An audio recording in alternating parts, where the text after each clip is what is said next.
Muito bem, pessoal, estamos de volta na nossa caminhada a respeito do nosso conteúdo. Lembrando a cada um de vocês, estamos falando de hardware, aquilo que tecnicamente nós podemos tocar, são os nossos fios e cabos.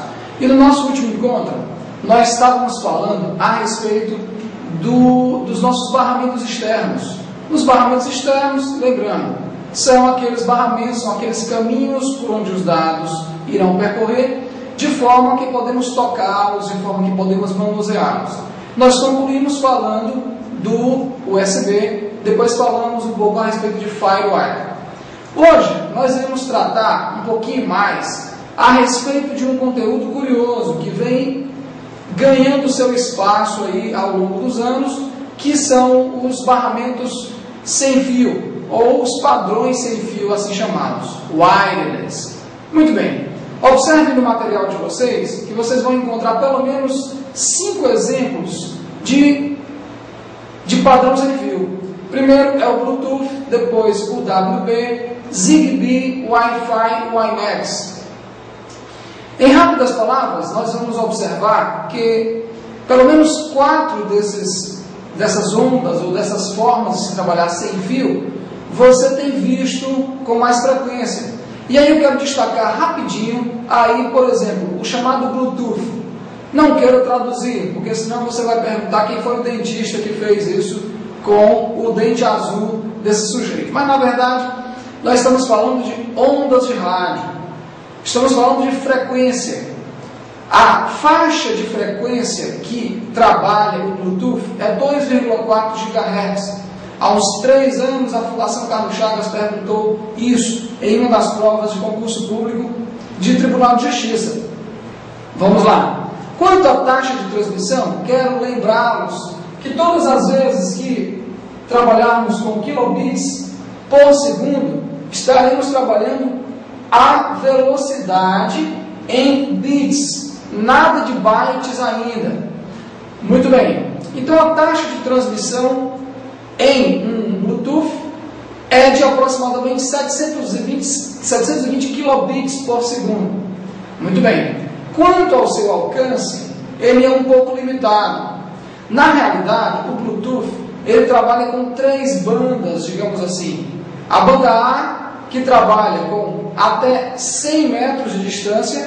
A banda B, que nós trabalhamos com até 10 metros de distância. Esse é o mais conhecido, ou seja, a curta distância, e também a banda C, que é de apenas 1 metro. Esse, na verdade, ele é bem menos conhecido e não se trabalha muito. Muito bem. Quanto ao seu uso principal, vocês estão observando aí que nós destacamos aí os celulares, handhelds e laptops com a sua utilização. A segunda forma de trabalhar rede sem fio é o chamado UWB, ou Ultra Wideband. Na verdade, esse modelo ele é muito mais direcionado, como já tem aí no nosso material, para uma banda larga de altíssima velocidade. Observe que dentre os exemplos que nós destacamos, ele é o mais rápido, chegando até 480 megabits por segundo. É muita velocidade. Isso geralmente usado em rede. Uma inconveniência é o seu alcance, que chega aí a 10 metros em média. Outro é o Zigbee.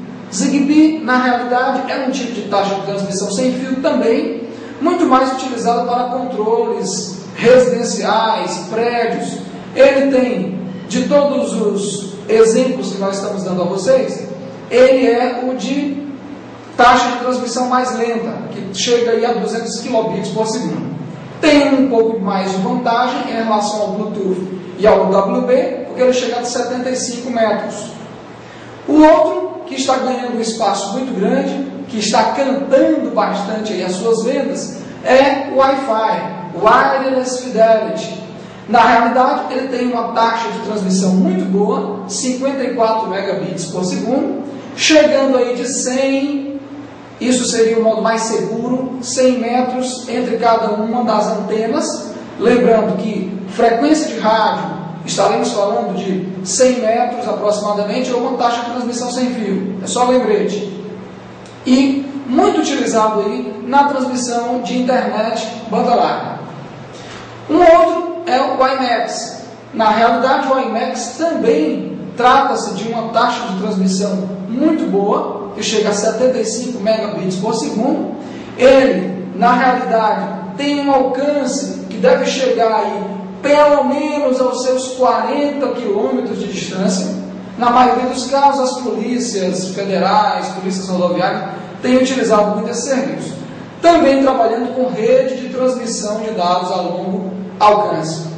Quero lembrá-los que cada um desses modelos aí, cada um desses padrões, irão utilizar-se, claro, de um tipo de receptor para que a onda esteja trafegando. Detalhe, curiosidade que nós acrescentamos para vocês é que os padrões sem fio obedecem pelo menos a dois tipos de frequência, 2,4 GHz ou 5 GHz. Observação curiosa, não é de 2,4 a 5, é 2,4 ou 5 GHz. Muito bem, gente. O que nós queremos acrescentar ainda para vocês, de forma bem curiosa, é a respeito das unidades de medida.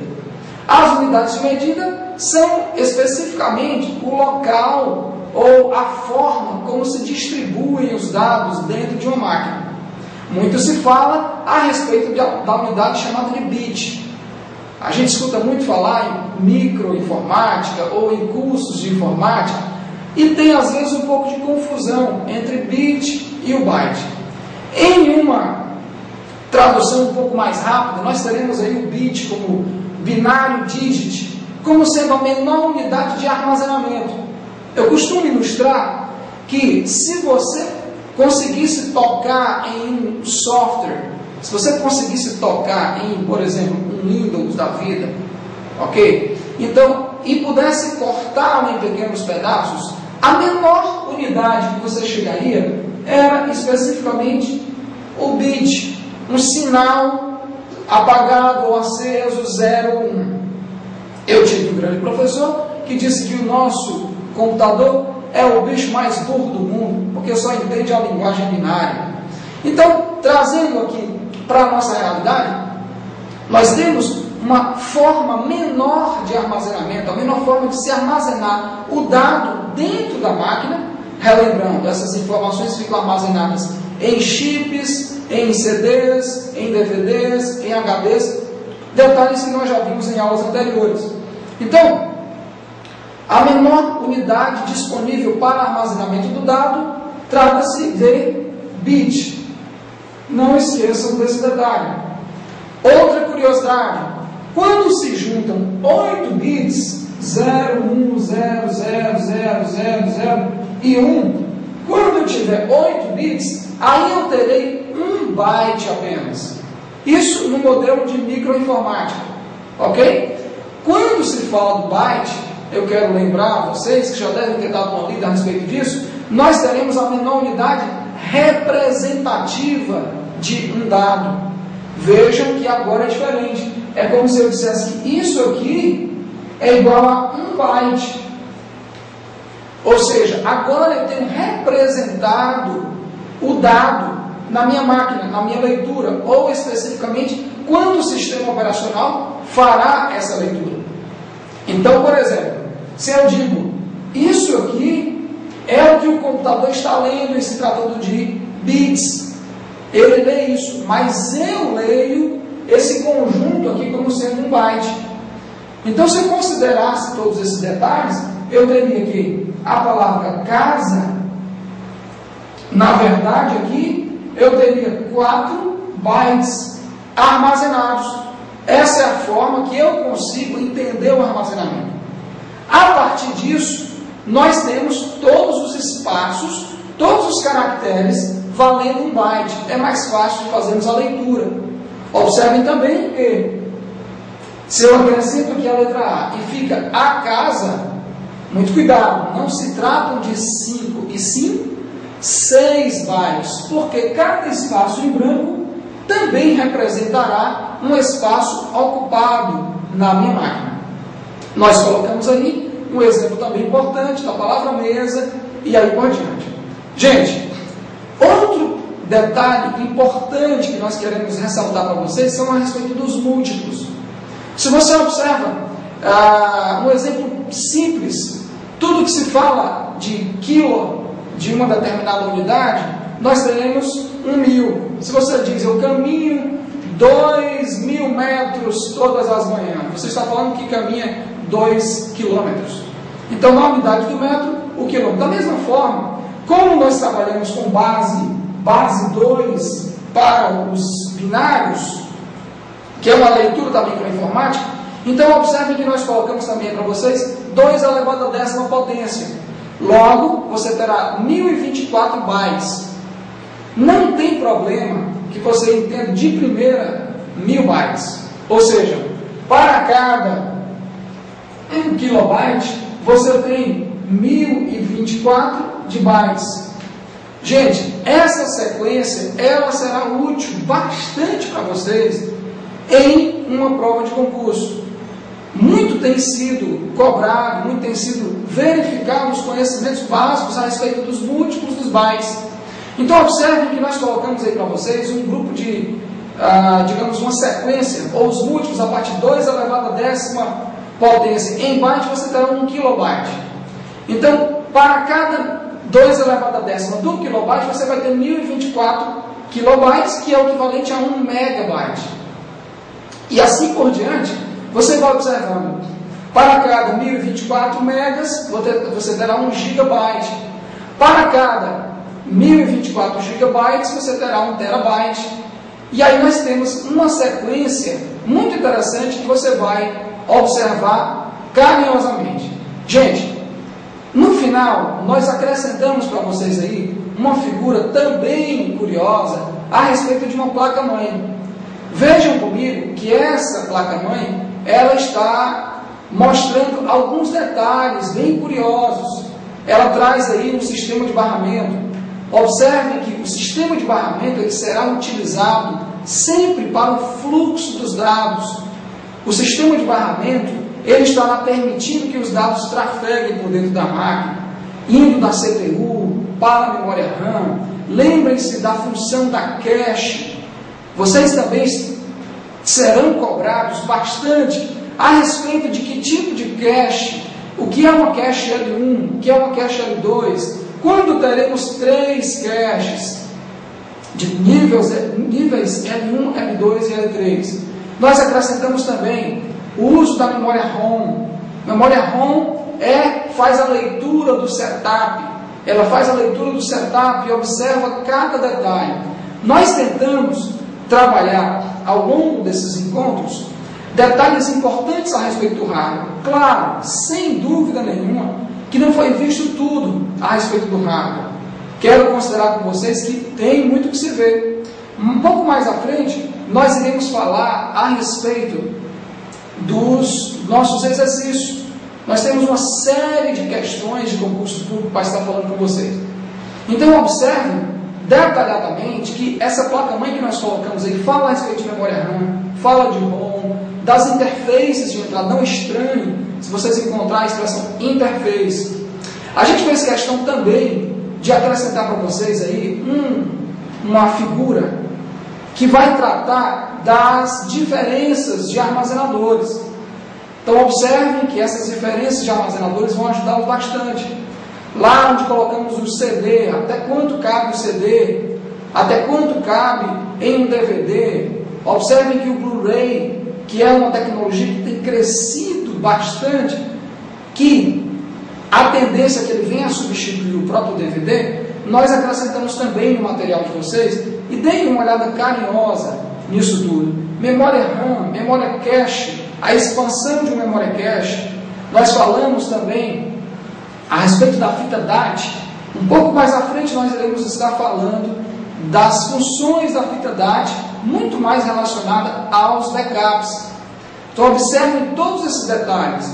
Hardware não é difícil de se compreender. Hardware você só precisa parar e observar o fluxo do dado em uma máquina. A partir do momento que você liga um microcomputador e ele aciona uma memória ROM que faz a chamada, é como se estivesse fazendo um check-in. de todos os dados, inclusive a própria memória RAM é verificada pela ROM. Então, os dados são buscados, vamos usar aqui a expressão, eles são procurados. Onde? Nos seus armazenadores. As ordens que vêm da CPU vão através de que locais? Lembrando, os barramentos. Então, os barramentos, se eu tenho um barramento mais largo, eu terei um fluxo de dados bem mais expandido. Lembrem-se que nós tínhamos antigamente 32 bits de largura de barramento. Hoje nós estamos em 64 e chegando em 128 bits. Observem que essa largura permitirá que a CPU faça o tráfego das informações com uma agilidade maior. Isso também, lógico, auxiliado pelo sistema operacional. Os sistemas operacionais, que será alvo das nossas próximas aulas, estarão direcionando de forma software as ações. O nome já diz, sistema operacional, para direcionar a operacionalização das suas ações. Lembrem-se, as questões voltadas de HD, quando falamos de memória virtual, essa memória virtual ela é dirigida e orientada pelo sistema operacional. Já a cache é dirigida, direcionada, gerenciada pelo chip de CPU. Todos esses detalhes compõem o assunto de hardware. Claro, nós ainda temos detalhes para trabalhar dentro das nossas questões. Observe que o aluno que vem estudando, o aluno que vem se preparando, ele é um bom pesquisador. Isso é o melhor de todos os bizus que nós poderíamos dar a vocês. Então, no nosso conteúdo de hardware, o que nós conseguimos observar, o que nós conseguimos pautar com vocês, tem aí no resumo, dê uma lida, tire suas dúvidas, mande nos e-mails, os nossos e-mails estão disponíveis para vocês aqui. Aquilo que você não entendeu na hora que está pesquisando, dê uma verificada carinhosa. Então observem, lembrando ao grupo, tráfego das informações, o fluxo de dados ocorre como? Gerenciado por quem? Nosso chip de CPU, memória RAM, espaço livre no teu HD, hard disk. Esse fará com que a tua máquina tenha um desempenho muito bom. Lembre-se da cache, detalhes importantes. Lembre-se do espaço que é disponibilizado no HD. Não significa que pelo fato de você ter um HD muito grande, você terá uma máquina veloz. Não. O cabeçote de leitura vai observar a quantidade de dados que você tem. A partir disso, você terá um bom desempenho. Lembre-se desse detalhe, gente. Qualquer dúvida a respeito de hardware, entre em contato conosco e nós estaremos respondendo a você. Até a próxima aula, pessoal.